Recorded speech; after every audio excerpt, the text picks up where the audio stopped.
What up, player profiler faithful? It's Matty Kiwoom. Welcome to episode 24 of the game plan. I am beyond excited for this episode. And as it turns out, I do not have a guest on today's show.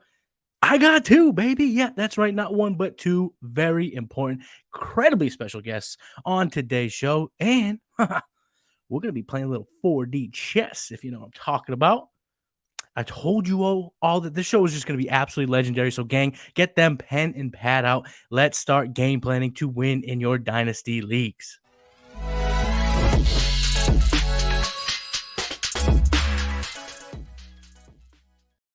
Planners, my guests today are two of the very best dynasty gamers in the dang business. They are part of Destination Devi. They are the co-hosts of a number of different shows, including 4D Chess, Dynasty Football Show, and the Dynasty Trade Show. And listen up, gang, because you can find all of their shows on YouTube or wherever you get your podcasts. I'm talking about the headmasters of the South Harmon Institute of Technology, ATM, and the Tear Down King McNutted. Adam and Mike, what is up, my brothers? What's going on, Matty? We're on the game plan. Let's go. Let's game plan this thing, baby. What an introduction, Matty. Man, I don't know what to say. It's erroneous on all counts, but I appreciate it. Listen, when I get two of my buddies in the business on the show, I'm rolling out that damn red carpet. Man, we'll take it though. I mean, okay. we're here. We're doing the game plan, 4D chess, however you want to do it, Matty. But we got, you know what we got today? We got a tear down king in the building. You know? Yes, we do. We got a tear down king in the building. The guy he's the king for a reason. And that's why we are talking about tearing down in Dynasty. When I reached out to Adam and Mike, I'm like, what do you guys want to talk about? Adam goes, well, we got the tear down king, so why don't we talk a little tearing down in Dynasty? I said, you know what?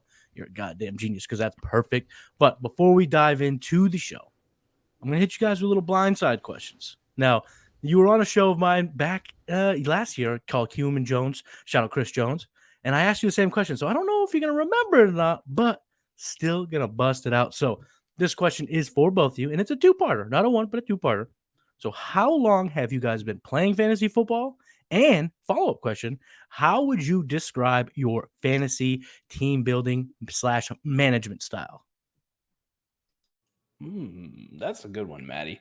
I didn't know there was going to be math today. Nobody told me. I didn't prepare for math questions. I'm counting on my fingers. For how long I've been playing fantasy, man, I started way back, I want to say in like 4th grade. For those of you who don't know, I'm old, if you can't tell by the little bit of gray coming back in this freshly shaved off beard of mine.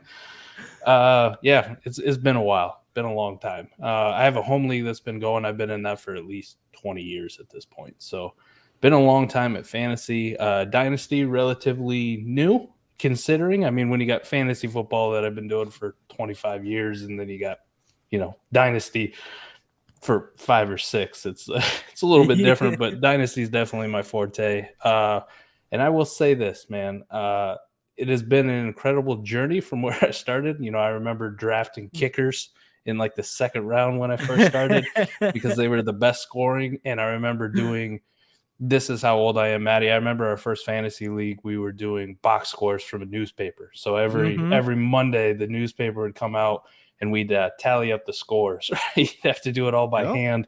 And then my stepdad at the time would take the final scores to work. So that's how old and how long I've been playing it. As far as strategy goes, Adam said it best, man. I'm really just about value. So Dynasty, I think, is just a value game.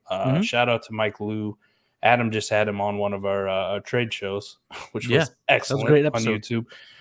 But Mike Liu really instilled the whole play it like a stock market. So when I look at fantasy football, dynasty football in general, I'm just looking at values, man. Where can I buy low? Where can I sell high? Who do I think has who do I want to invest in the long term, right? Play the long game, and who's the more of the day trader kind of guy. So that'd be my overall strategy, I'd say, Matty. Okay. We had Nate on last week, and he had been playing for a long time too. I love having those stories back. I've been playing a long time, but not the newspaper long. But man, that's the best. This is actually this doc. I think it's a 30 for 30 on ESPN, and it's about like the OG fantasy league. It's baseball, but I watched it, and man, it just gets you all pumped up because way back when the very first league that was created for fantasy, it was still all about the same thing. It was about buddies getting together, talking shit, enjoying the sport that they all love. And they had the same dynamics of all of our leagues do. They had a scumbag who was trying to fleece everyone in trades. It's fantastic. So I love hearing that, how long you've been playing. That's why you're so valuable in terms of the knowledge that you bring, and your style fits in exactly. I think it's like the perfect complement of, having seen it all, but also hopping on the new wave of thinking. So you can kind of hit it all angles. That's why you're my boy, Mike. But that's why you're very, very good at Dynasty. Now, Adam, how long you been playing, and how would you describe your GM style? Yeah, I've been playing, I guess, like my first league I was in, junior high school. But, those are pretty casual. Like Mike said, I could tell you, if we went back and looked, I would love to actually see it because I'm pretty sure it would be pretty tragic from what I've learned now. After college, I started playing, a lot more from the strategy side. I got into some keeper leagues. Like 2013, 2014 was when I started getting into multiple leagues. That's when my longest league started. And then I probably really got heavily into Dynasty around 2020. And, went from a couple leagues, like as Mike likes to say, he'll let you know. I was in a few leagues. I was in like 5, 6. I'm like, I don't know if I really want to get into too many leagues. Like I want to be able to really focus on them. Now, I mean, I'm far north of 20. And at this point, I don't even know what the number is. It's probably 2025. Strategy wise, a lot of the same stuff Mike said. So, I mean, the reason we do a show together, Mike and I, whether it's 4D Chess, South Harmon, whatever we're doing, we have a lot of the same damn thoughts. So when he goes first, that's what happens. I get to try to clean it up. And he already said my piece. But I guess I would say this. I too play the value game. I'm liking to tear down when it makes sense and find ways to constantly pick up value for my team. The one thing that I'm kind of strategizing and changing a little bit, though, is certain positions and where I think they fit into the Dynasty game, and then also understanding my league, the settings of the league, and how I really want to roster my team. And these really drastically can change from league to league. And honestly, that didn't open my eyes until, honestly, Mike was like, hey, you're going to get in all these damn leagues. And then there's all these different scoring settings and all these different, 14 team, 12 team, 10 team, starting 9, starting 12, starting 17 in the league we just did, best ball lineup. So that's one of the biggest things for me is understanding the market, and then also how does that apply to my specific league. I got to give you your guys your flowers too, because it was your show, the 4D Dynasty show, that I started thinking about the starting roster, what that means in terms of analysis. I never put a lot of thought into it. And, when on your show, you would frequently talk about rosters, or were you breaking down trades on the Dynasty Trade Show, and you'd be start 9, start 10.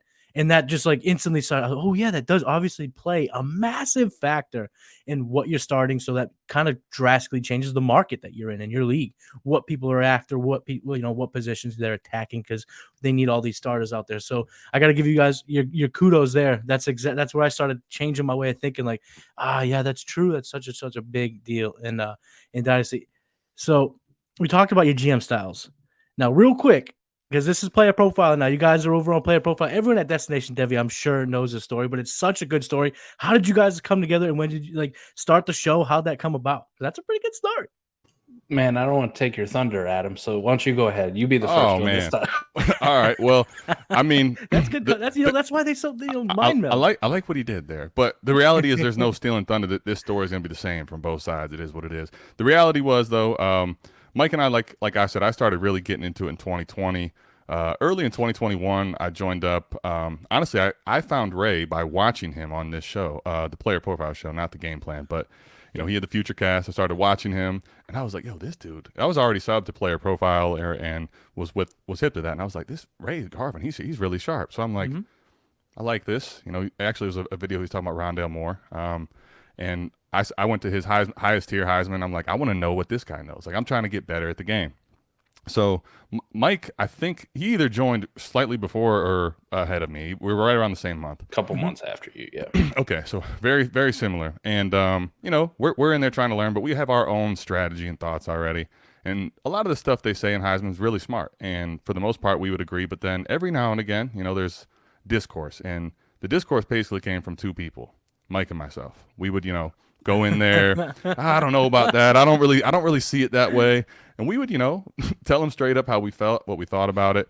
So, we had our own little flair in Dynasty. And because we were constantly in alignment when we were out of line with a lot of the Heisman tier, we were always in each other's DMs. And then eventually we're like, dude, listen, like, I don't want to keep breaking my thumbs here. Like, why don't we just hop on on a show for an hour, not really planning to go anywhere with it, just more so that we could talk about strategy in our teams. So we did our own little show starting in the summer of 2021. We had, 30, 40 people listening to it, one of which, though, was Ray.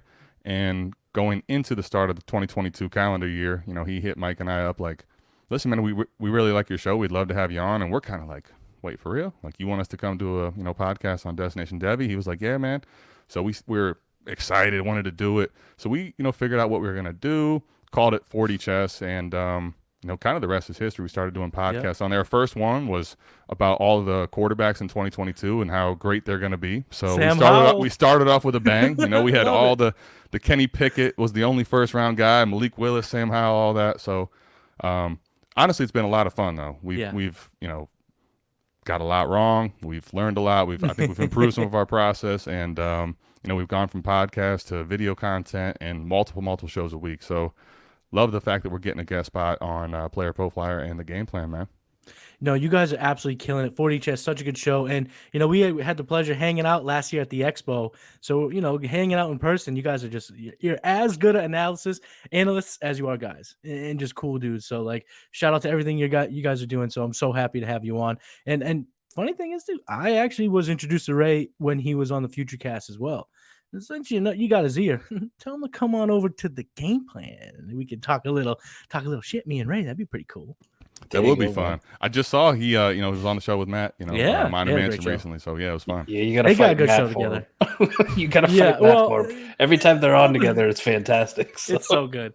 They got a chemistry together, and they just have like a different way of technique. Matty's so analytics and that kind of that minded, and Ray's just so knowledgeable about the game of football and the player evaluation side. So I love listening to them to link up. But that doesn't mean that Ray can't come on the Game Plan and spit some shit. Not at all, man. Let's make it happen. Absolutely. So boys, thank you so much for taking your time and hanging out to record the Game Plan. So why don't we dive into the first segment, tiering down in Dynasty? So I'm going to leave this question out for the both of you to answer. In your mind, how would you define tiering down? So for me, it's about going from something that is valued at a pretty decent clip, right? Like nobody's going to talk about tearing down from tight end 32 to 40. No one cares. No one cares. But when I think about tear downs, it's generally coming in those upper echelon tiers and going down to the middle ones and trying to extract as much value as possible, where you think that the range of outcomes of the two players, right? So if you say QB-A and QB-B, one's ranked in the top 10, let's say. The other one's maybe ranked in that 15 to 18, 19 range. If you think that there's a realistic outcome, now you don't have to predict that, QB-B is going to score exactly the same as QB-A or put up the same numbers. But if you think there's a scenario where, hey, if player A doesn't do as well and player B does have a decent enough year, I think I can maybe get 80, 90, 95% of the production of the first guy. But market value is telling me that I can actually receive a first-round pick on top of it or a first-round pick plus. And I can set myself up with these kind of moves and keep tearing down and keep accruing assets over time. And I really don't lose anything on the front end. But then by the time it's ready for the back end, I'm always the guy who has the treasure trove of assets. I'm always the guy who goes, man, I just finished first in this league. I just won it. And you look and I got the 23-103. I got the 23-107. I got the 23-112. It's going like, I just keep reloading every single year. It doesn't matter that if I have a Tom Brady retires, it goes, I got a hole at quarterback I got to fill, because I'm already going to draft the next guy. It's already going to be just revolving door. So when I think about tear down, ultimately that's the end goal. And I think about it in the upper echelon tiers. It doesn't always have to be the elite players, because you can tear down from those guys that you see in startups round 3 to 5 as well and go into some of the deeper values. But generally it's not just for every player, right? Like I mentioned with the tight ends, no one cares. No one cares about those guys. I'm gonna tear down from Noah Fant to Trey McBride and give me a round 3 in 2026. Right. Yeah, I understand. No, that's a great way to put it. Adam, anything you want to add and kind of how you think about tearing down and how you approach it? Yeah, I mean, Mike touched on a lot of it, and I would say this as an additional piece to think about is, the traditional sense, tearing down is essentially, you're going from, like, maybe not Noah Fant to Trey McBride, but if you're going higher, like let's say Kyle Pitts is you're going to be your starter, and you go into a middling, like a Dallas Goedert, right? Typically, you're going to say a traditional tear down is you're going to go from Kyle Pitts to Dallas Goedert, and by tearing down, you're going to net an additional player, whatever asset that will be. But like that's more the traditional sense, and I think the reality is that's what people understand. But tearing down as a whole, it doesn't necessarily mean that you have to go from Kyle Pitts to a Dallas Goedert to net an additional piece. You may have a plethora of a certain position or a certain asset, and you can sell it at its peak and net multiple pieces, but they don't have to necessarily be a tight end. I think when you get into like the deeper philosophy of it, tearing down is what makes sense and kind of the starting point, but there's so many different ways and avenues you can extract value, and ultimately that's what this is, extracting value out of players that you think are at their peak. Right, and then like Mike said, when you show up to the draft with the trophy, but also 3 first-round picks, I mean, you're the whale at the casino. You can do whatever you want. You can make picks. You can select all the rookies if you love the class. You can consolidate, trade those picks for a player that you can really just walk in as the cock of the walk and just, put everything down. That's a great way to put it, extracting value. Adam, you talked about a few different approaches, but I was wondering, is there like an optimal approach? Is there a certain position that works best for tearing down or a time of the year? All these different paths that you can go to extract this value. Is there something that you just happen to prefer over the others? Well, I would say this. It's a great question. So at the quarterback position, probably in years past, 2-3 years ago, even maybe last year, like it was something you could extract a ton of value out of these elite quarterbacks and probably get to a reasonable replacement level quarterback. Maybe it's going to age, Aaron Rodgers or something like that. But the reality now is what we've seen over last year is tearing down at the quarterback position is tricky because if you're getting outside the top 12. Okay, like who is you're replacing? Because ultimately you're trying to replace the player that you're tearing down from. Do I like to tear down at quarterback? Sure. But I think now in this current market, it's one that I'm not as aggressively looking to tear down from. Wide receiver, I would say Chase and Jefferson, like Mike and I used to talk about tearing down from that. And I still am a fan of that because there's so many receivers there. But I will say if you're going to tear down, understand the asset. And I think we can probably get into that in more detail. But at the receiver position, there's a bunch of placement points because it's deep.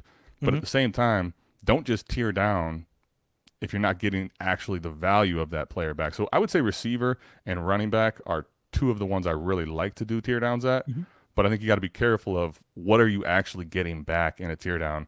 And I think that's where people either go right or wrong. They excel and they execute the trade and they get out value that's proper, or sometimes they sell a little light and maybe that was Devontae Smith last year, and you're like, holy shit, what did I do? So that's kind of the understanding the approach of it. And quarterbacks, we've seen now the late round QB strategy pretty much go out the window.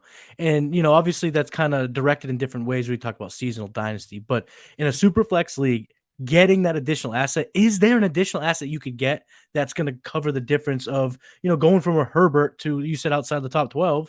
Well, on player profile, we have Kirk Cousins at 13. So going from Herbert to Cousins, is there an asset that you can get that makes that worth it? I mean, other than obviously, if someone can just write in the comments, right, Chase, you idiot. Well, yeah, obviously, but I want to join that league if that's the case. I mean, I would say personally for me, it's not a singular asset. No. You could maybe get a haul on top that makes it worth it. Okay. But I think the other thing too is you got to understand the league. I think we can get into that too. Like in a start 9 league, like we talk about this. If I'm starting 9 and I have elite quarterbacks, you can probably extract the value out. But do you actually ever replace it? How do you get that quarterback spot solid again? I would say, yeah, Adam hit it on the head. It really is league dependent there, right? could you get a singular player, right? And I'm not talking Chase or Jefferson, right? Realistic or a realistic Bijan, tier you down. know. But I'm talking like a realistic player. So if you think like I'm a big Chris Olave fan, that's kind of a guy that goes in the third round of startups, right? Right. Good young wide receiver. In most leagues, if you told me like, Mike, you need to go from Herbert to Cousins and Chris Olave, no matter how much I love Olave and the community loves Olave, nah, I'm good, man. I'm going to hold on to my Herbert. But there are certain scenarios, like Adam said, start 9, absolutely not. Start 10, no. Start 11, no. Start 12, start 13, start 14. Some of these league types, you start to consider it. And I will say when you factor in best ball, and like Adam, if I told you it was a start 13 best ball, there's going to be a part of you who goes, for 1 year, yeah, I think I could get by with that. I think I could do that. Because then you also think, at least how Adam and I do it, and how the community, we keep trying to get the community, the people who listen to us, to also think this way is I'm not getting Olave just to like, I'm going to plug him right into my lineup. I'm also then thinking about like, what could I tear down Olave to? And especially in best ball leagues, I'm going, man, maybe I can get a Chris Godwin plus. Maybe I can get a, Christian Kirk plus on top of my Chris Olave. So I've already taken Justin Herbert. Now I've turned him into 4, maybe 5 pieces. Some of them being draft capital, some of them players that have the opportunity to make my lineup in best ball. In deeper starting lineups, you can also put a lot of those best ball principles into play. But, a lot of these leagues, when we get questions where it's like, should I tear down from this guy to this guy in a start 9? It's like, no, man, no. Like, you have the studs, keep the studs. There's not a lot of studs that you want to tear down from and start 9. So the tear down kind of goes out the window. There's a possibility for it, but the bigger, deeper leagues, 12 team, 14 team, we have some people that play in 16 team leagues. Right.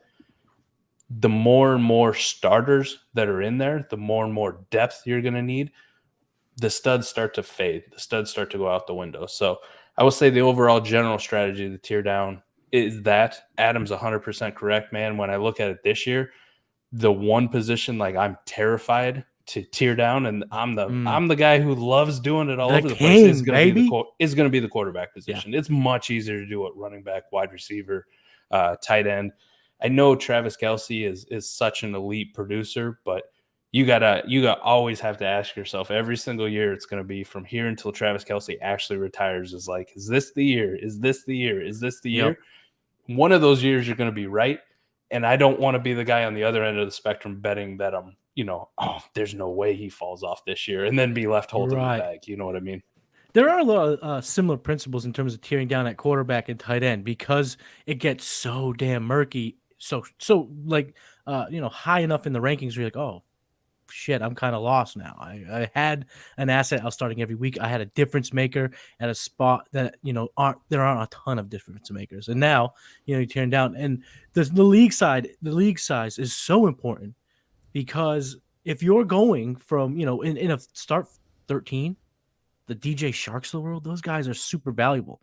And if you can go from, like with the example we keep using, Herbert to Cousins, but you can get a Chris Olave into one of those spots where most of the league is scratching for this week's boom play in a lineup league or in best ball, they're just crossing their fingers that this is the week they can get that production. Now you're just all of a sudden the accumulation of fantasy points on a given week goes up, and you're trying to raise your floor because that gets you in the playoffs. The more wins you get in a given season, you're in the playoffs, you're in the big dance. So yeah, league size is super important for tear down. I think that's a great thing to bring up. I'm glad you guys did. Yeah, and to give you an idea to think about it kind of simply, right? If you think about a start 9 league, okay, we're going to stick with lineup for a second. So in lineup start 9, right, essentially, like, I don't know exactly how they're all formed, but typically you're going to get 2 running backs, 2 receivers, a tight end, a flex, a super flex, and a quarterback, right? So that's your 9. When you take quarterback and super flex out of the equation, there's 7 spots left. Like, we all know the elite quarterbacks are going to outscore, and they're going to score the most points by far. Yeah. So essentially in a start 9, you have 7 spots of skill players now where you have to try to juice that position up to catch up to the elite quarterbacks. So if you think about it from that perspective, if you have 2 studs, like if you have Hurts and Mahomes, if you have Herbert, Allen, like if you're able to get 2 of those now, like, you don't necessarily need to gash everybody at the other 7 spots. You're just looking to make sure they don't catch up to you too fast. That's why in start 9, start 10, these shallow leagues, the quarterback value is so damn high and why it's so important when you construct your roster.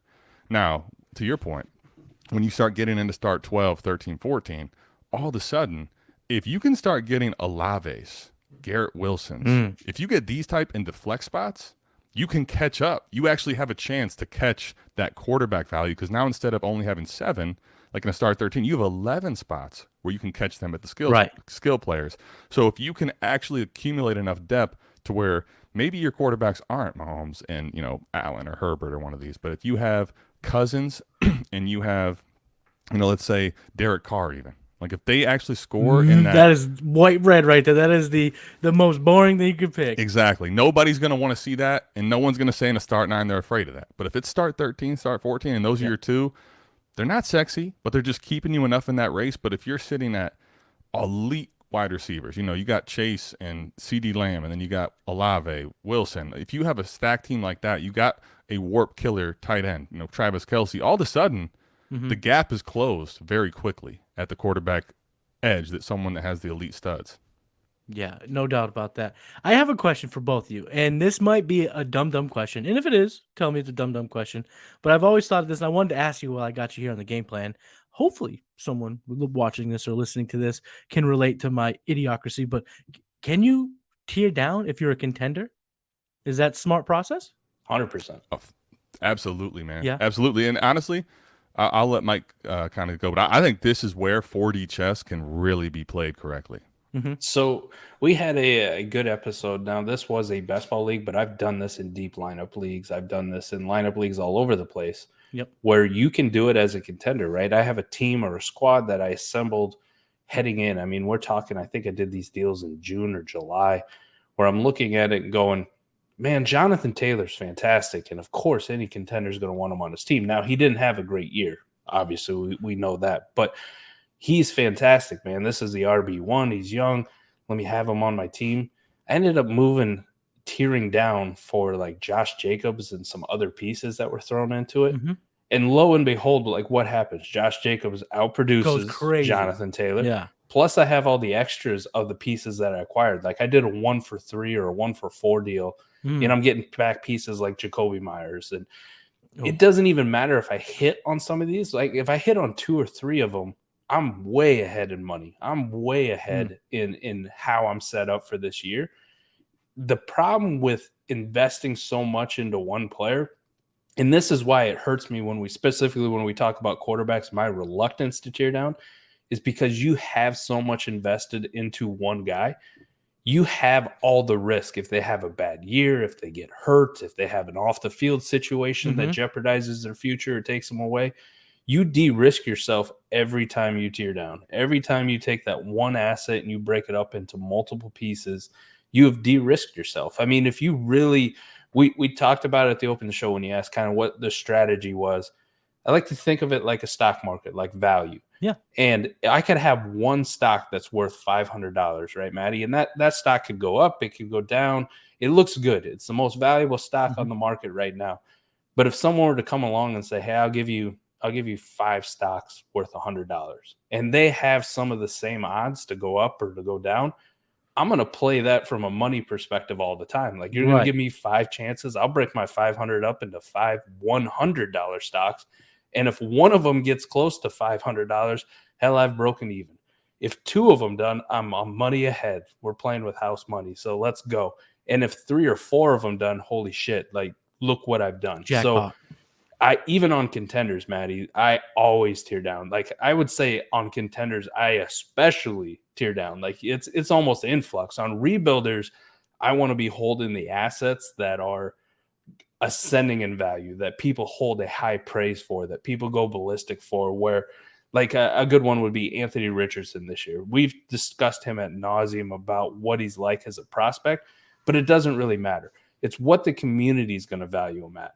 And Anthony Richardson could be a horrible quarterback in the long run, but if he comes out in the preseason and breaks off an 80-yard touchdown run, people are going to want to buy Anthony Richardson. Oh, right. In comparison to a guy that people also have question marks at quarterback, Will Levis, there's not a lot of wow plays Will Levis can do that are going to change people's mind in one go. But Anthony Richardson has that it factor about him. So when I think about when I'm rebuilding, I'm a little bit less less likely to tear down out of those type of assets, because I want to keep a pulse on the community. I want to keep a pulse on the value market, and I want to stay with assets that people are going to value.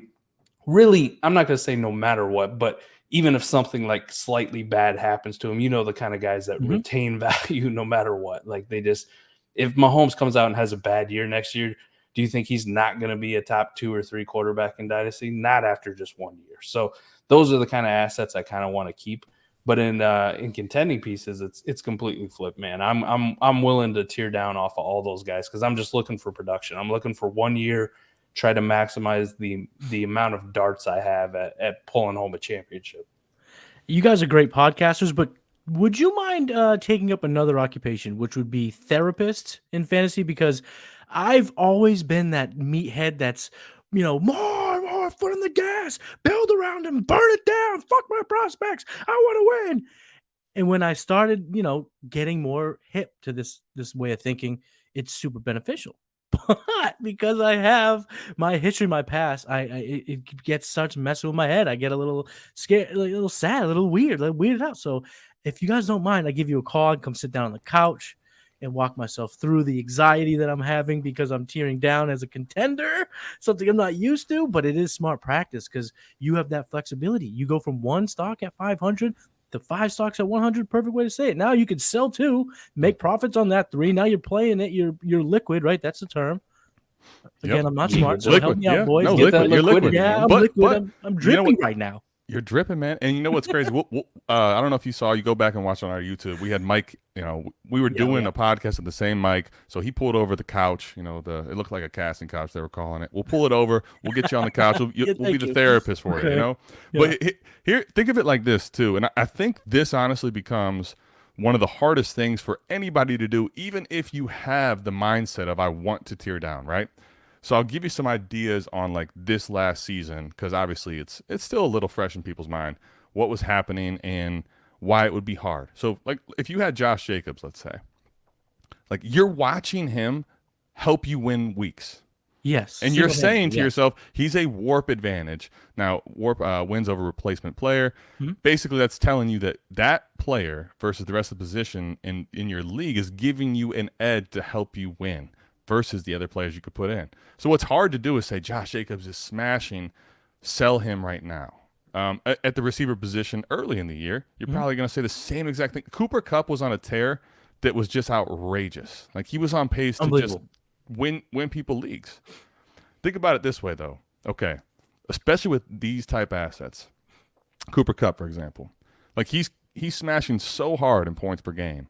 But what's the reality of that? Like Mike used the stock market. I think this is a good one. Like essentially Cooper Kupp is a blue chip stock that really has no chance to go any higher than 500. Like it might crawl up. You might be at 520, 530, 540, but like that's the reality of that asset. Mm-hmm. The difference between the regular stock market and this asset is if something bad happened, like if in this blue chip asset, like if someone came out and said, Starbucks has all this crazy like criminal activity going on, they're going to have to go bankrupt. Like think of it that way about when Cooper Kupp gets hurt. Like that stock is going to nosedive, and by the time you realize it, you can't get out of it. You can, but you're going to get out for $100 or something. Like you're going to lose your ass. You're going to bleed a little bit. Now think about it in the tear down, right? You're going to bleed quite a bit. And then you're going to be like, here's the problem. In contending, we just talked about this. Everybody wants points. They don't want to wait for Cooper Kupp, and he's old. So now you can't trade him to anybody. Literally, like you're having a hard time moving him. Think about if you go to the tear down approach, though. Like if you told someone in week 4, Cooper Kupp for Devontae Smith, who everyone's freaking out about, 0 targets in week 1, and then even in week 4, he had like 17 yards. Devontae Smith in a 23 first. People are laughing at you. What are you doing? You're an idiot. Well, guess what? Those stocks that you bought, 23 first went up in value. Devontae Smith was actually not only a very good warp player in the back half, but ascended. So not only did you get out at, like you probably could get more, but the point is those stocks can also rise and you can trade them again. So this is a evolving door. It's not just a one-time thing. I think that's the other thing. If you think about it as over and over and over again, like what you had versus what you can be sitting on is so different. Right. Absolutely. And at the end of the day, being able to tear down, it might be hard in the moment. You talk about Josh Jacobs, Cooper Kupp, but we don't. Sometimes I think we lose focus of how long the season is and what can happen. And a 5-week sample size can look like the end of the world. And then week 6 on, you're smashing, you're laughing to the bank. And I gotta be honest, I'm guilty. I probably been that guy laughing. What are you doing trading Cooper Kupp? What are you tearing down like that for? Why? And I would be like, oh, egg on my face, put my foot in my mouth next time because I was dead ass wrong. And the thing about first rounders, they're a safe asset in my opinion during the season because the roller coaster only goes up. The perception of it going down can happen in a given week. This class sucks, blah, blah, blah, blah. But when the combine comes, that value goes up. I don't care if it's a 111. It goes up. All of a sudden, someone's going to fall in love with that draft spot. Someone's going to want that ticket, that fun coupon. So getting those throughout the season, all of a sudden, again, you're the whale at the casino, baby. You're balling out. So next, I got some rapid fire questions, some fun tear down questions, rapid fire. First one, can you do a double tear down? I know you've kind of already alluded to this, but let's coin the phrase, the double tear down. 100%. That's the 4D tear down right there. We love that. Yes, sir. That's the 4D tear down. I'm not shocked that the Matty double tap wants to double tear down. Yeah. All right. Okay. That'll bring it in. Yeah. Let's do it, man. The double tear down. Mike, talk to him about the double tear down, man. Do it all the time, man. All day. That's all the time. I alluded to it a little bit earlier, but one of the best ways is, if you think about a traditional startup draft, however you're doing it, I'll take an asset or we'll be in the draft. I'll go from my first rounder to let's say I get a third and the appropriate plus on top. And then when we get to the third round, I'm taking that pick that I just got the first tier down, and now I'm going to like a 5th and a 7th and a 9th, right? And I just keep accruing assets as I keep going down, right? I have a range that I want to stay in, but I want, all the picks possible that I can get in this specific range. Mm-hmm. And I just cut out the top part. So I say like rounds 1 through 3, I'm good. I do the same thing outside of a startup in existing leagues, but I just put the startup player round, the names to the players, right? So if Josh Allen's, a first round guy, I kind of have a value of what would I tear down if I was in the startup draft right now and somebody wanted my Josh Allen, what would it take? Probably not the best example because we talked about quarterbacks and how I'm hoarding the piss out of them. But, like a Jamar Chase or CeeDee Lamb. CeeDee Lamb's a first round startup pick right now. Yep. What would it take for me to trade out of the 111 in a startup? Okay. You give me your third and you give me your 5th. Cool. We get to the third round, I take your third, and all of a sudden I'm getting getting another 5th and I'm getting a 7th. Right. And I keep this trend going and I go down to like round 9-ish. That's kind of where I want to keep as many of these assets in these range because I think they're safe enough stocks or they have value ascension or they have the possibility of going up. You start getting too far outside of them. Those are just kind of the guys that I want to throw in, right? Just toss them in the deal. Mm-hmm. We'll see what happens. They're kind of like third round draft picks. They're nice to have a bunch of them, but they really don't mean shit. So just kind of toss them in. If I hit on it, great, or at least it's an asset. Maybe somebody will be interested down the road. But yes, the double tear down, 100%. That's the 4D move that I love to do all the time. So we got the 4D tear down, the double tear down, or what I'm gonna throw it out to you guys. You guys can take it if you want it. The Jonathan Gannon, because you're pew pew pew pew pew shots, explosive pew, shots. Pew, pew, pew, I shots. love this, man. Taking shots. You're tearing down and taking more shots at it. I like to call it the shotgun approach. You want that spread. You want to take your shots. And, third round picks, they don't mean a whole lot. But at your rookie draft, when you look at the guy who has 6 of them, you're like, fuck, I kind of want exactly those third round picks right now. Okay. Yeah. And you can even sometimes do it, like, especially league dependent. We talk about this, right? Mm-hmm. In best ball, if you're looking at your team and you're like, man, I like it, but I don't have enough depth, especially in best ball, like that will probably come back to bite you. And we just talked about it. Maybe early in the year you're killing. Like we actually had a guy, we told him like, there's no way this depth is not good enough. Early in the year when he had avoided injuries for, I don't know, 7, 8, 9 weeks.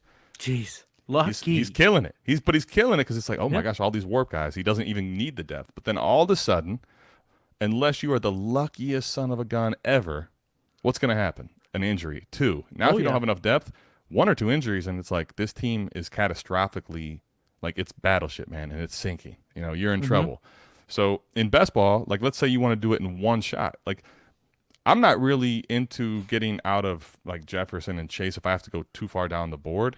But in best ball, Like if you're telling me I can get Amon-Ra St. Brown, Brandon Ayuk, and a first, right? Like, right. That's a move. As much as I love those guys, in best ball, I'm getting 2 shots in assets right now, and I'm also getting liquid with a first. So you have so many different ways that could play out. Are you getting the single warp advantage of Justin Jefferson? Probably not. But at the same time, Amon-Ra might be able to provide that. Maybe not the same, but close. Brandon Ayuk's a whole nother player, and then you're liquid if any one of those guys get hurt. Where Jefferson and Chase, they can trade hurt, but you don't have any points in your lineup if they do get hurt. Right. And if you trade when they're hurt, you're not getting the return that you need. So you gotta have to have the cojones to do it when they're on top of the mountain, because we're on the bottom of the mountain, you're just really not getting shit. So last question in the rapid fire part of this segment before we wrap on moving to the big dog segment. All right, we're tearing down, okay? But we're not doing a big tear down. This is we're gonna go from, I don't know, DK Metcalf, and we're gonna tear down to Devontae Smith plus. So you're only getting 2 assets back. Do you prefer 2 players or a player and a pick? My preference, I'll tell you my preference, honestly, is what my league mate wants to send me. As long as it's not you're sending me some crusty, like, trash player, Yeah. My preference is what they view lighter and that fits what I know I need to cash out at. Like 2 players, that's great because they can score, but now all of a sudden you have an asset that can be devalued by one play, one injury, one bad performance. Where the pick's liquid, I'm perfectly fine either way. I guess in a perfect world, I'd probably rather have the pick, but it also depends on league. Like there's some leagues where in the moment nobody wants to take picks, and you're going to hold them until it's way too late. So I guess it kind of depends on the league and what the player that I'm trading with wants. I like to.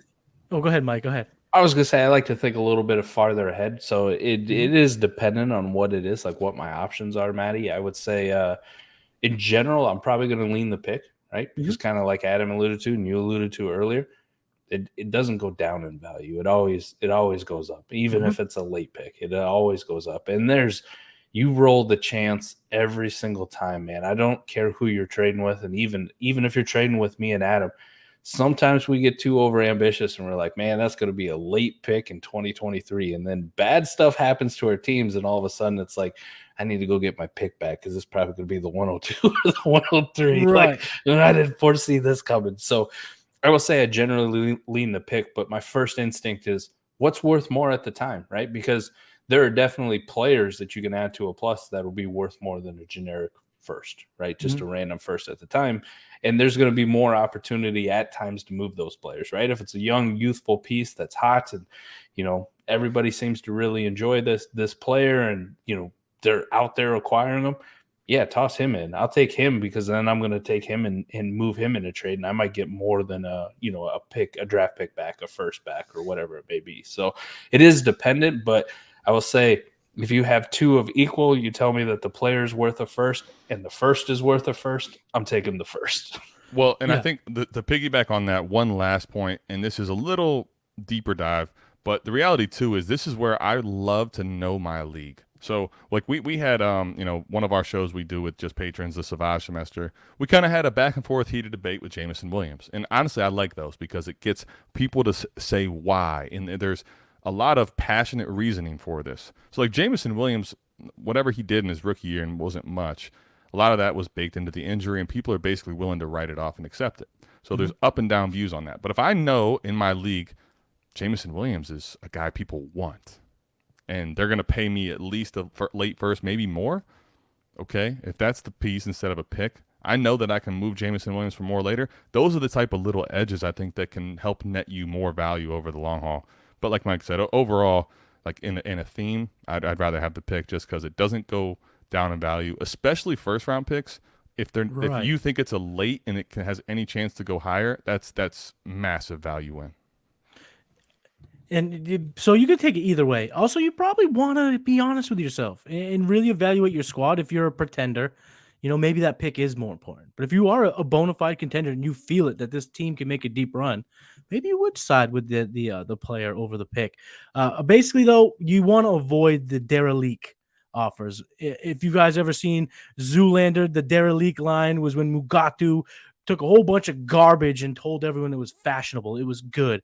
And I hate that in the league where they're just taking a bunch of their crap and trying to sell it to you like it's some gold mine, like it's nice. stay away from those offers, but tier down and get a whole lot of value.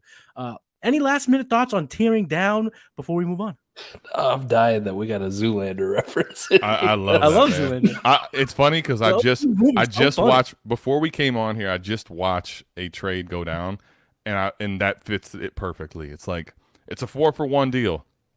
But man, you got sold a bag of shit, man. You got the tear down went terribly. I'll just tell you, I'm not gonna name and shame, but the AJ Brown tear down experience for this manager was not the right one. Yikes. Yeah, so stay away from the derelict offers and go ahead and get yourself a whole lot of good. You want that good. And I will just add one last thing to the tearing down that maybe it's like an unsaid kind of principle of it. It's remember time. Sometimes when we're breaking down trades, when we're in the moment, it's tough to remember the time part of it. You get those 3 assets over time, you can flip 2 of them. Maybe you keep all 3, maybe you flip all 3, but that time, that patience can allow you to do a whole lot of things and, like you said, extract value. So that's going to wrap up the first segment where we're talking about tearing down. Now we're going to have a whole lot of fun breaking down a roster. But before we do, I got to talk to my listeners about the Dynasty Dominator app. It has a lifetime value lookup tool, the trade analyzer that you can get at playerprofiler.com, and the player comparison tool. But the best part about the app, you might be on the go. Maybe we're at the Fantasy Expo, doing our thing, having some fun. And we're like, oh, my man just sent me a trade in one of my leagues. I can't look this up. I'm not on my computer. Well, you got the trade analyzer, and it's a true mobile app on top of that. You can use it for Apple or Android. So no matter what service provider, no matter what you have, you can look up the trade value, the lifetime value points. And we also now have the projected values for the 2023 rookie picks, as well as the 2023 rookie class. So you can get that app, go over to Google Play, Apple iStore, whatever it is, download it, and I will put the link in the description. So, boys, are you ready to dive into this roster? Always. Do some tips. Yeah. Always. I like real actionable stuff. Let's do it. Yes. Let's walk this through. So this is actually a roster that I took from the TGIF, the Trade God Invitational that we started this year. I put it out to the league. I said, hey, I got some very special guests on tonight.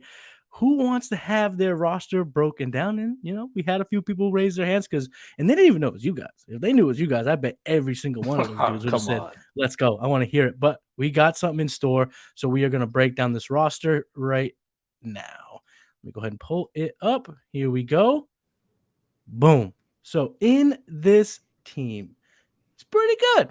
Not too bad. But so the first question I got to ask you guys, is this team a contender or a pretender? It's a good question. I would say this too. The first thing I notice before I get to all the stuff, one of my first questions is always like settings, right? So when I look at picks, right, I'm seeing 112, 114. I already know this is 14-team league. I don't even have to ask anybody. 14-team league, okay. So you kind of talk about what we did earlier. So teams now become a big thing. It spreads more starters into the league. So on this type of a team, a 14-team, depth is a big thing. The other issue is with scarcity in 14-team, quarterback is king. It's always king in 12-team and higher, but in 14-team it becomes a big deal. So Trey Lance, Mike and I still love him. I think he's going to be the starter in San Francisco, given all the Brock Purdy injuries and things. But Trey Lance at your starting quarterback, not really the most optimal, if we're being honest, right? Mac Jones and Matthew Stafford, could it work at quarterback too? Maybe, but it's not a warp advantage. So I think the first thing I'm looking at in 14-team is my quarterback situation, and I'm assuming this is a lineup league, right? Yes, this is a lineup league. Yeah, so if we're setting lineups and we're starting 10 players, immediately my first thing that I'm thinking is I don't love the quarterback position. I'm not going to say it's not a contender because I see some picks here that are nice, but at the same time, my first thought is this team may not be ready to go right now. Okay. Man, you're nice. You're such a sweetheart, Adam. I love you, buddy. This team's a pretender, man. If this is my team, being honest, man, I'm selling the farm. You got to sell, yeah. It's going. I'm selling the whole thing. I wouldn't feel good about this at all. I mean, could you? Yeah. I mean, we've all seen dumpster teams make it into the semifinals or the finals, and you're like, how the hell did this? This is the luckiest guy I've ever seen. But for me, man, I want as much certainty as possible, even in a lineup league. There is a lot of variance that you can play. But, I mean, when I look at it, Adam touched on the point. If Trey Lance, Matt Stafford, Mac Jones are my quarterbacks and 14 team, I'm doing better than a lot of people, right? Because I have 3 guys that will have a job and be playing football next year. Some teams may only have 2. Some teams may only have 1. But having 3 is nice. But I don't think any of these guys like move the needle too much. Trey Lance is a projection that we're hoping. We're hoping Matt Stafford comes back and becomes Matt Stafford of 2 years ago and not Matt Stafford of last year because that was horrible. Right. And Mac Jones, while I like Mac Jones, it's like, oh, man. You're not feeling all warm and fuzzy after watching him play football last year. Like, he didn't move the needle at all at the quarterback position. The running backs, I mean, Ramondre is nice, kind of been a sell for me, but Javonte, when's he going to play? Like, how long is he going to be out? How long is it going to take him to come back from that knee injury? I love the player. Absolutely love him, but that knee injury is scary. Cooper Kupp. Again, I think Cooper Kupp's probably fine. I think Cooper Kupp's kind of fallen to that point where if you're a contender, like going out and seeing what the price is on Cooper Kupp's a very smart thing to do because people may be very down on him. I think he can have a good year, but I mean, we're talking age cliff's got to be coming at some point. Tyler Lockett, kind of the same thing. Mike Evans, we saw bad Mike Evans, and what's Mike Evans with Kyle Trask or Blaine Gabbert or whoever they bring in at quarterback? Kyle Pitts, fantastic asset, but this is when we talk about the tear down. This is an asset that probably just about everybody wants, and this is going to be your most valuable player on this team. So that would be the guy that I start kicking off deals with and seeing what people will give me. Having draft picks is very nice, especially in this class because of how deep it is. But when I look at the roster, man, I think it's a pretender. And it's definitely something that I'd be looking to start tearing down off of, to start moving pieces, because I wouldn't feel good about taking this into 2023 as it is, even adding these rookie picks in. Well, I think Mike, sorry, Matty, real quick, just to say, Mike hit on a point. Like, Kyle Pitts is definitely, when you talk tear down, like, this is the one at this time, February, that would be the one I would explore if I wanted to tear down on this team. There's not a bunch of guys on this team that I say, yeah, let's tear this guy down. Like, truthfully, this is a team that, if anything, would be more on tearing up, and if you can get it done light. I would say this, though, like, Mike's correct. If you told me this team and we're moving forward and it's, August, September, this is my team, I'm telling you, yeah, you're probably not a contender. But one thing I will say, given all the liquidity, and I know we're saying 112, 114, 201, 202, whatever, but he's got 224s, and he's got 4 picks, very high, top 16 picks. Like, in this class, you add those 4 to this. Now, I still don't think it's the best team, but my point is, in February, I'm not going to say this is a pretender just yet, because there's picks here you can move. There's players here you can move. And by the time, if you have this and you just took this team on, and Mike and I can say we know this from experience, this team is not going to be the team we have come September when we just take it on. So that's why I don't want to call, like, I don't want to make my call yet. I don't want to push all the chips in or pull them all back just yet. I want to make some moves, and then I want to see, before the season starts, let's look at it then. Right now, if this is the team you have in September, it's not a fucking contender. I'm sorry. It's just not. But the reality is, I think you have assets that you can make moves with where you don't have to say, I'm selling everything just yet. I think that's the biggest way I could put that. Before I kind of give my half a cent, I probably should have said this at the top, but it is a 14-team PPR Superflex. Obviously, you see the lineup: 6-point passing touchdown, 0.75 TEP. And for, obviously you can see the roster, but it's start 10. So I want to get that out of the way. I don't really disagree with what you guys are saying on the surface. I would say, I do also have a little bit context that you guys don't have because I'm in this league. So I see what the other teams look like. On paper, at first glance, this team is probably a playoff contender. I wouldn't say a championship contender, but it's definitely a playoff team that he could do. Now, what I would say to add, I think this type of roster can be uber frightening because I think you have to make the decision in the offseason what you're going to do. I don't think you truly have the luxury of the first 4 or 5 weeks, because if things go wrong when the season's here, I don't know if, another Cooper Kupp injury or Tyler Lockett goes down or Ramondre goes, the Patriots go back to what they do at the running back position. And Ramondre doesn't look like he did in 2022. Now you're kind of just stuck. You really have a whole lot to sell or tear it down at that point. So I think now is the time where, like you said, take some of these picks, really start bolstering the lineup, or start looking to kind of sell off some pieces. You could gamble, and let's say Cooper Kupp does exactly what he did last year. You want to tear down at that point, but again, you're not really. You're kind of it's a super gamble. We don't know how it's going to play out. So I would say that if this was my roster, you got to make that decision. But one strategy here that I do think can work when we talk about the human perspective, when we talk about kind of the human element of fantasy, a viable strategy, in my opinion, is getting a grouping of picks. We see at the beginning of the second and the end of the first. When team builders see that this guy is going to make 4 out of 5 picks, I think you're going to start seeing some cold sweats because they're going to start looking further down that list. Am I going to get my target? I think at your rookie draft, if you have these 4 picks, you should tear down like a motherfucker. You should take that, someone who's salivating over the 112 because their guy, let's say, I don't know who it could be. Let's just say Jaden Reed, goes through the process and now he's a back end of the first round guy and that's someone's guy that they want. They're looking, I don't know if I can survive 4 picks. So you could take that 112, get maybe the 205, and then a 2024 second. Whatever it is, but you could start really kind of monopolizing that back end of the first round, the back 2 picks of the first round, and then that early part of the second. Because, like you said, this class is certainly deep. You mentioned Kyle Pitts. I wanted to ask you guys point blank period, what is the tear down candidate? You guys said it's Kyle Pitts. So let's say, what are you trying to do with Kyle Pitts? You trying to do that Dallas Goedert plus, or are you trying to go even lower to get a grouping of assets? Before we get to that, because I do want to touch on that. I think it's a great question here. I think there's two things I wanted to say about what you kind of touched on that I wanted to say and forgot. 2 things. One, 14-team leagues. Mike and I play in them. We both admit it's not our preferred choice because it's the quarterback scarcity. And here's the thing in 14-team. Because most people don't have enough depth, what happens is these teams you assume are great can fall in a hurry. That's another reason why I don't want to just tell a team that it's dead, is because 2 or 3 of the best contenders in the start of the season might be out of it. And then you're like, I have picks in 24 and I can go, maybe this team's actually in the playoff hunt.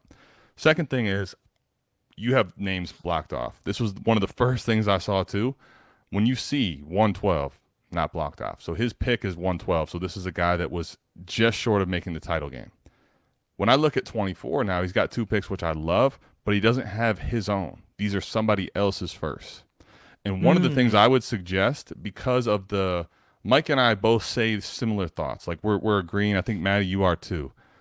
The reality, though, on this team is it could go different ways. I want to get my 24 first pick back so that if it goes wrong or I decide I want to rebuild, I can control that pick becoming early. I think that's one of the first moves I would like to make is do that. To your Kyle Pitts point, I think in this, given the format, 14-team, 0.75 tight end premium, Kyle Pitts is one of these guys I think people are going to pay up for. I'm probably just putting him on the block and kind of seeing what I can get. Would I be willing to go to a Dallas Goedert and pick up a first or a legit piece? Sure. But I bet you if you put Kyle Pitts on this block and there's teams that think they can contend, you might be surprised that you'll either not even get a true tight end back and just liquidate him, or you'll go down even a little further at tight end. Let's say even Trey McBride, but you're netting, 2 first or another legit player. I don't think it has to look a specific way, but I do think in this format and given his team, Kyle Pitts just is the one that screams, trade him this time of year. You look at the rest of his team, no one wants to buy Cooper Kupp right now, probably. Like Mike said, if anything, you should be exploring buying Cooper Kupp if you're a strong contender right now. None of these other pieces really scream, tear this player down in February. I think for me, Kyle Pitts, I don't know if I'm actively looking for another tight end back, Matty, because the direction I want to go with the roster is just I'm ripping this whole thing down. The way it stands right now, the reason, I don't want to sound arrogant or anything about it, but the way I examine how I look at the roster is, man, the 112 and the 114 are going to be starters for this team. Now, think about it. It's not like we're saying it's the 101 and people are going like, Bijan's going to start for me next year. No shit. Like, he's really good at football. I Or, don't think I'm going to start Bijan. I'm going to get him, but I think I'm going to let him develop on my bench. But, like, who feels good starting, like, with all the question marks about, like, Kayshon Boutte confidently here at almost a March, like, going like, man, when I draft Kayshon Boutte at the 112, this guy's going to be a starter for me in this league. That doesn't make you feel good at all. I mean, the class is deep and we're hoping to extract as much value as possible, but the 112, the 114 carry much more dynasty value and probably carry more fantasy potential as far as scoring than Jelani Woods and Noah Fant. And they sure as hell do off of anything off your bench. I mean, when your wide receiver 4 is Laviska Shenault, I am petrified. I'm absolutely petrified, especially in the shift that we've had, especially this last year from running backs to wide receivers, where everybody values wide receivers and they kind of become the safer play. It's like I get 3 old wide receivers and Laviska Shenault. Like maybe in 2020, this wide receiver core gave you a little bit of pep. You're like, man, Laviska, he's going to do it. He's going to do it. It's coming on, but that ship has kind of sailed. So when I look at it, I'm going, man, I would trade Kyle Pitts away. I mean, I don't know if I'm getting a tight end back. I mean, my preferred thing would be draft picks, especially loading up in 24. And Adam, great pointing out that he doesn't have his own 24 first. Like I would be, while the roster kind of looks like this and people go, he might be a contender next year, or he's got a decent enough squad. While we're having these discussions, this would be the time where I'm trying to get that 24 first back, right? Why people still people still haven't caught on to the fact that I'm going to be tearing this thing down. But when it comes time to trade Kyle Pitts, like Adam said, I'm putting him on the block. I'm kind of seeing what the offers are. I'm seeing what people will compete for. But ultimately, when we talk tear down, I mean, I probably end up going to a wide receiver, and like one comes to mind in this league is like I would go to like a Jahan Dotson type, maybe a Christian Watson type, something that's farther down the range in the rookie ascending wide receivers, and then get as much draft capital on top of it as I could. So, I'd probably, if somebody came to me with in these settings, they're like, I'll give you Jahan Dotson or Christian Watson plus 2 first, maybe 1 in this year, maybe 1 in 24, whatever the case is. I'm like, so long, Kyle. I appreciate your service, but I got to do what's best for me, man. I got to break this up into multiple pieces. So that's what I do with Kyle Pitts. And I do got to give a little kudos to this team manager because we just had our startup at the beginning of February. So for him to accrue these picks, he has been tearing down in a sense. But there's still some definite work to go. I would advise a team like this. I think trading the 112 and 114 for players now makes sense because I think come the rookie draft, those numbers will look a hell of a lot more appetizing than Kayshon Boutte on a questionable situation, than a Jaden Reed, Nathaniel Dell. All of those players in this range are not going to be as sexy as those numbers that you see now. So I think in that, whether it's getting 24 picks, maybe you use the 112 and 114 to get your pick back, something of that nature. I think this is the time to do that.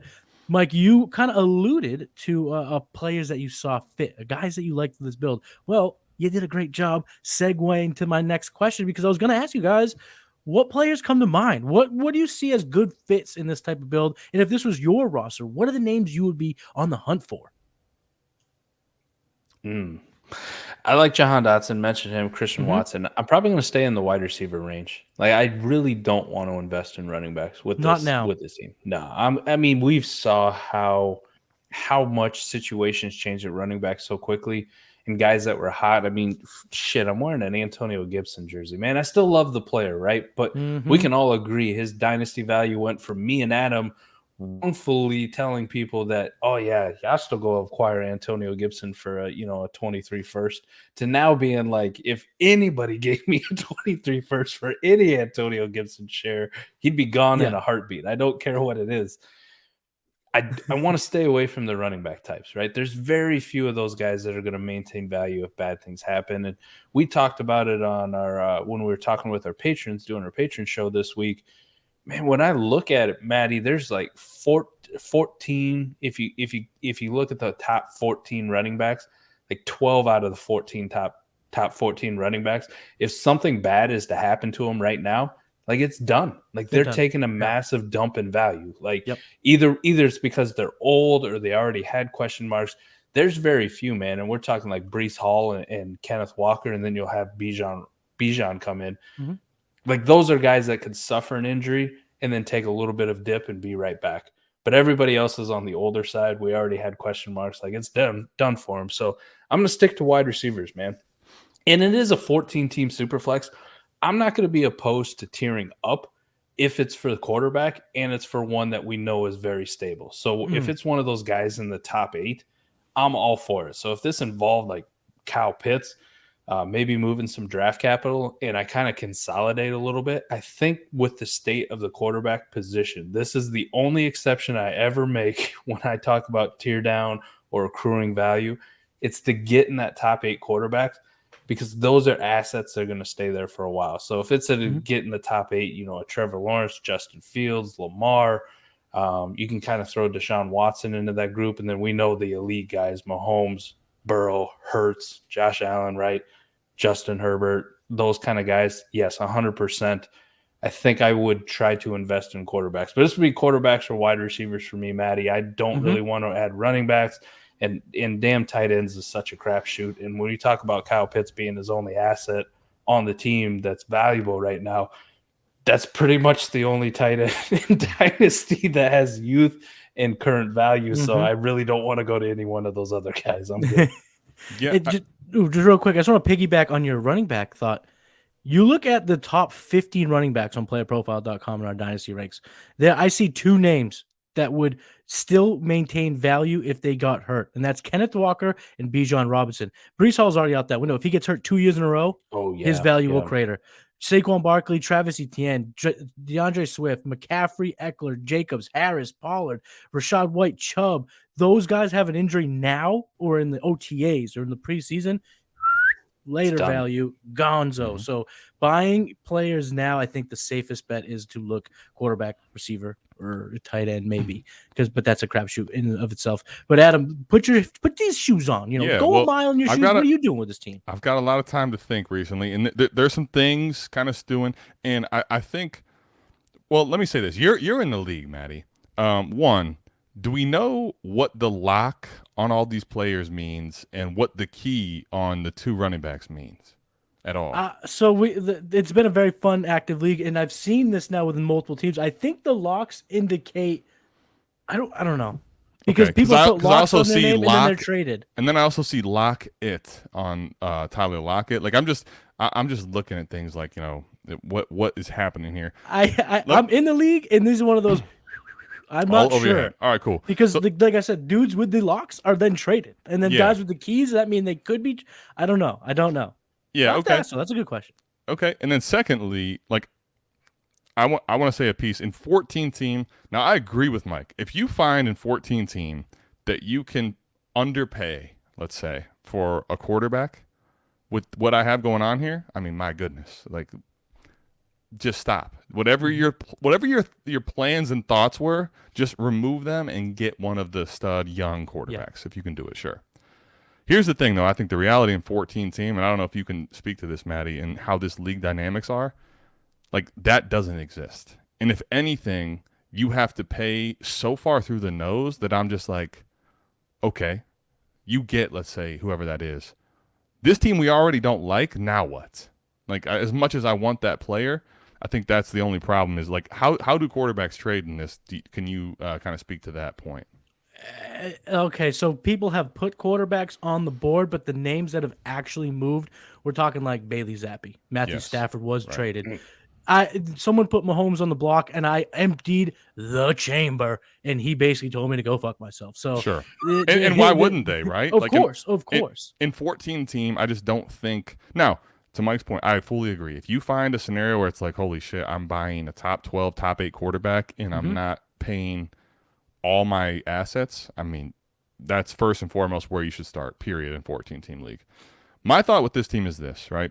Given that scenario, I don't think, and maybe you can speak to this too, is there anyone that has like 2 top 12 or 2 top 6 quarterbacks that just like is so juggernauted at QB that makes you scared out of your mind? There's not like, so what comes to mind is the international league that we're in, the shit league, where Mike went buck wild. Yeah, right? man. It was Quarterback Allen horde. and Right, Herbert, right? Right. He has so he went the big dog route, and this was an auction for the first 5 rounds. So people were able to throw their dollar bills, y'all, to get quarterbacks. I would say the best type of pairing is like I think it's Dak and Lamar. It's pretty good. It's not like an Allen and a Herbert, a Mahomes and a Herbert, or it's kind of and no one has 3, because I've been hitting the quarterback market, because in this league I got Purdy, I got Howell. Shout out to episode 1 of the 40s Chess. Let's go. Starting quarterback for the Commanders. We've had Ron Rivera has said we have a lot of quarterbacks that are guaranteed to have the job, but Sam Howell's going to keep it. Just watch. I sure hope so, because like I said, I'm depending on, and then Jared Goff. So that's my one true. I'm at least happy with that, and I've been exploring the market. I made a trade for Zappy, just trying to get bodies in the building, because it's not that easy. But there's no clear cut juggernaut. Like I said, this team actually started with Lance and Kyler. Okay. Rocking the Kyler jersey. And he already teared it down. And so there wasn't like a holy shit, these guys got the 2 stutterooskies. It's pretty, like I said, that Lamar, I think it's Lamar and Dak that's probably one of the better pairings in the league. I do like that one. But knowing that, see, and this is why I bring this up. And, like, let's be honest. Mike and I like Mac Jones. Mike's a little higher on him than I am, but we both don't love him going on into it. And start 10, we're not loving it. But he also had a defensive guy calling plays for him this year and had no weapons. Now, am I saying he's going to be a smash guy next year? No. But in a league like this, could he be slightly improved where, like, he's not the worst quarterback in the league? Yeah. Like, I think that is in the range of outcomes. Reason I bring all that up is I think the way I look at this, I see 3 older receivers, and then I see all these picks. Now, what I think what Mike hit on, which is really key, is I would love to see what I can do to add a 4th or 5th receiver, even if it's not the sexiest to this team. Because here's what I think. 112, 114, 201, 202. I would love in this team to shoot most of those at the youth running backs, because we just touched on, right? We just touched on all the running backs that their value is going to crater. So really you don't want to invest in that. You don't want to pay into that. Like, if anything, I'd rather trade out a Ramondre, see if I can liquidate him, and just go ahead and get 4 shots at running backs that have day 2 draft capital in this 23 class, and then kind of see where the cards may fall. With Pitts, I think this is the main point here. I think Pitts is one of your best chances, plus the picks that you have in 23, to go ahead and tear down and get off of Pitts, liquidate him, and then have shots at building up the receiver room to where it's reasonable. And then you can kind of go into the beginning part of next year fluid. And then if you end up not being a contender, you can move Cooper Kupp when people will actually pay back in for him. Things like that. I think the other thing, too, is in this league, right, what do we all admit, Mike, myself, you, we would love to do with this team is upgrade quarterback. So if you do that, you already have 2 24s. Let's say you can find a way to get your 24 back. Like, if you have 3 picks, 4 picks in the first round of 24, like we all know in these 23 picks, they're not sexy enough to get you into the quarterback conversation likely. But if you have 3 or 4 picks in that 24 class in the top 10, okay, now you might be able to next year position yourself to have the quarterbacks that you want. I think that's probably the way I'd like to play this team. I'm not saying that's the only way you can do it. It's just the way my mind's kind of working with what I'm hearing with dynamics right now. And this team is, I think it's kind of uniquely positioned to acquire a quarterback, because Lance and Jones, they're young and they do have a perception that they can get better. Obviously, Lance has been riddled with injuries. He's played 5 football games in the last 3 seasons, going back to college and the COVID year and everything. And Mac Jones has the ultimate variable change. He went from the dumpster fire of all dumpster fires offensive situations to, a reputable offensive coordinator with familiarity with Belichick and how he likes to do things. So the ceilings are there for those 2 guys, plus all these picks.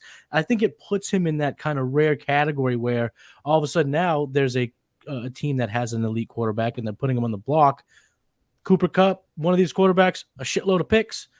kind of puts you at the dinner table. So I think that if that is the route he wanted to go, he's uniquely kind of paired to do that. One last question about this build, and this is kind of a fun one. You have to answer it, no doubt. What is the one player that needs to go? Love this, Mike. Go ahead. Get this guy out of here. Man. You're out of here. Start us, Mike. Why are you...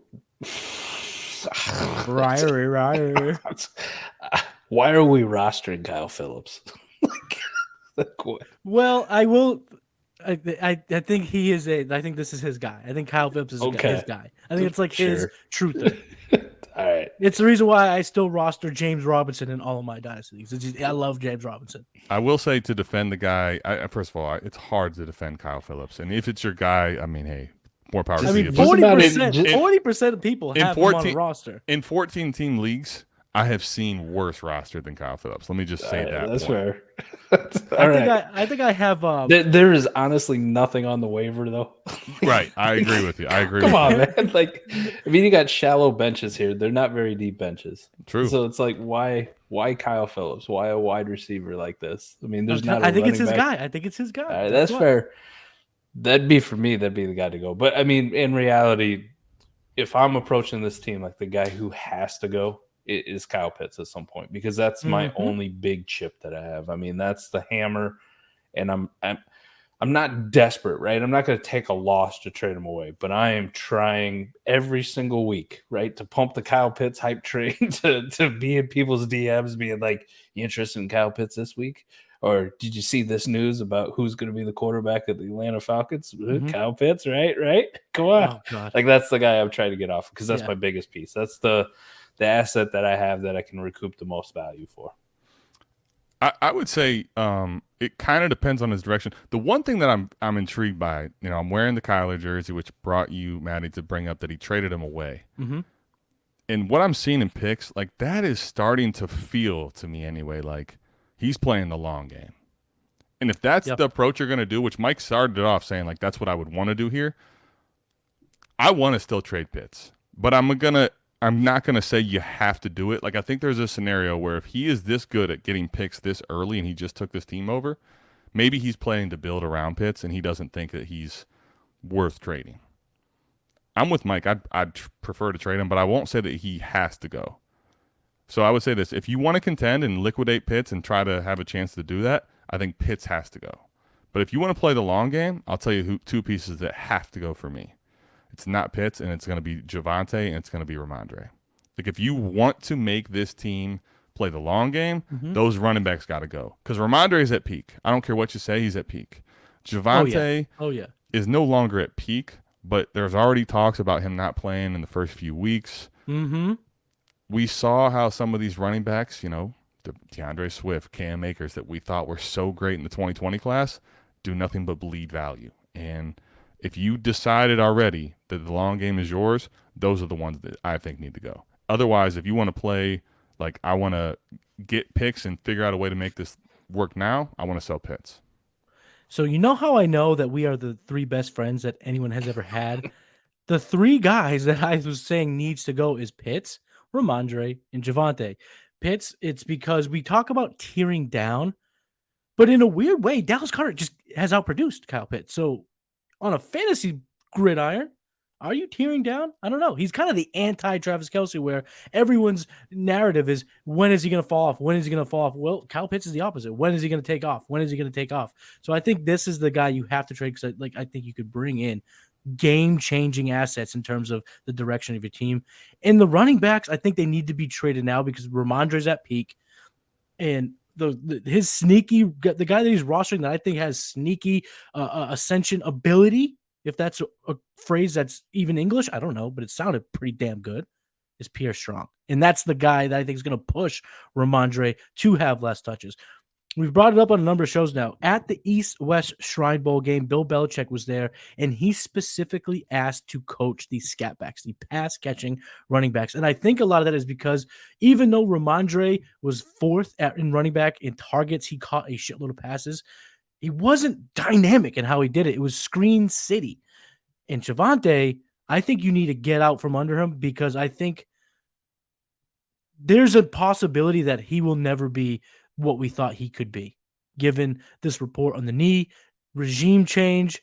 Could they bring in a guy in the running back class this deep? You may not think that 4th-round running back is going to push a guy like Javonte. You might be dead ass wrong, because that guy could be good enough. Tajay Spears, hell, Deuce Vaughn in the 5th. We saw what Sean Payton did with Darren Sproles in the past game when he was in New Orleans. That's that type of guy. That's his ceiling outcome. According to guys like Ray, the guys who know stuff about football. I think that you got to get out from under those running backs. And even if right now your starting running backs are Rashad Penny and Chase Edmonds, it doesn't matter. They're not getting fantasy points. Who gives a shit what it looks like? Get yourself some more surefire assets going into the season. And all of a sudden, if you might back into a starter, now you're only looking for one more. So I think those are the 3 guys that you have to move. Boys, this has been a great episode. Before we sign off, I like to give the listeners a little bit of a homework assignment, stuff that they can do after the show has ended. And this assignment, well, it's probably the easiest homework assignment I've ever given them, because they're probably all doing it already. And that is to go check out the 4D Chess Guys and all the shows that they do. Go subscribe to the South Harmon Institute of Technology YouTube channel and just start rocking with these guys if you're not already, because if you're not, you are behind the 8 ball. Because like I said, truly, they are geniuses in this whole dynasty thing that we love so much. I also have a quick final thought that I want to give up, and it's something that Adam touched upon earlier, how important it is to have your round 1 in Dynasty. So when we're talking about tearing down, we're talking about rebuilding. You can control a little bit of where that pick is based on how you Dynasty. So having that pick is super, super important. So make sure you have it, and if you don't, maybe go back and get it before it's too late. So Adam, Mike, please tell everyone listening where they can find you on socials and where they can get your content. Man, I always say following me on Twitter is one of the worst things you could possibly do. I do nothing but shit post and retweet. But isn't that Twitter? That's Twitter. Yeah, I mean, that's exactly what everyone that is looking to follow someone on Twitter is looking for. There we go. All right. If you want to follow me on Twitter, it's at Iowa Michael. But the big thing is just come check out what we do, man. Check out Destination Devy wherever you get podcast feeds. Mm-hmm. We're out every Friday, 4D. It's there. Also, the newsletter that we put out has everything fantastic from the whole Destination Devy team, and it's one of the ones that I love being a part of, man. It really does feel like a family over there. And I mean, you got to experience it a little bit at the expo. Just, I mean, we'd never met. None of us had ever met in person. Right. I mean, maybe Ray and Gene, right? They had met, or they actually lived close enough together, but none of us had met. So the fact that we bonded so quickly just over the year, and it's been nothing but video chats and, talking on podcasts and doing that kind of stuff. It really does feel like a family. But go check us out there. And if you want to dare and you want to see more of this beardless man, I used to have a beard, so you can go back and watch some of our old videos. Come check us out on YouTube, South Harmon Fantasy Football. Love to have you. Matty, thank you so much for having us on. Of course. I can't believe the journey that we've both been on, right? It kind of feels like our arcs are coming at the exact same time. And getting to meet you at the expo and seeing you in person and get to hang out with you was a pleasure. I love what you're doing over here.